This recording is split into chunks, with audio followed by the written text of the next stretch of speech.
ধন্যবাদ।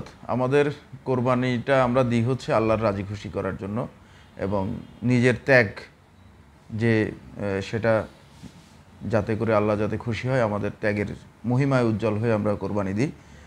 তবে এই ক্ষেত্রে কোরবানির দিন আমাদের যারা আমরা চাকরি করি তাদের জন্য প্রধান চ্যালেঞ্জ হচ্ছে, প্রশাসনের প্রধান চ্যালেঞ্জ বা প্রশাসকের প্রধান চ্যালেঞ্জ হচ্ছে বিশেষ করে পরিবেশ রক্ষা করা।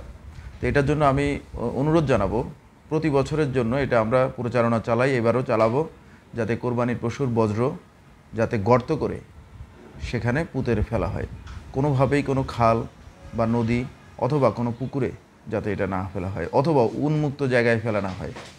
তবে আমাদের দুইটি পৌরসভাতে আমাদের যে পরিচ্ছন্নতা টিম, এরা কিন্তু পুরা দিনই ব্যস্ত থাকবেন এবং যত রাতই হোক আমাদের কোরবানির দিনেই যত বজ্র আছে উন্মুক্ত জায়গায় যা পাওয়া যাবে সবই পরিষ্কার করবে।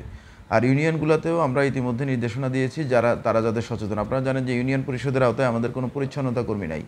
ফলে ইউনিয়ন পরিষদের আওতাধীন এলাকাগুলোতে আমরা সেখানে আগে 2-1 দিন ধরে আমরা মাইকিং করব যাতে মানুষ সচেতন হয় এবং যার যার স্থানে পুঁতে ফেলে। আমি এই বিষয়ে একটু বলবো যে আপনার কোরবানির পশুর মানে বজ্র আপনি খালে ফেললেন বা উন্মুক্ত স্থানে ফেললেন, এটার জন্য ক্ষতিগ্রস্ত কিন্তু আপনিই হবেন। আপনি জাস্ট একটু কষ্ট করবেন, একটা কোদাল দিয়ে গর্ত করে এটা মাটির নিচে ফেলবেন, এটুকুর জন্য আপনাকে শুধু একটু সচেতনতাই যথেষ্ট।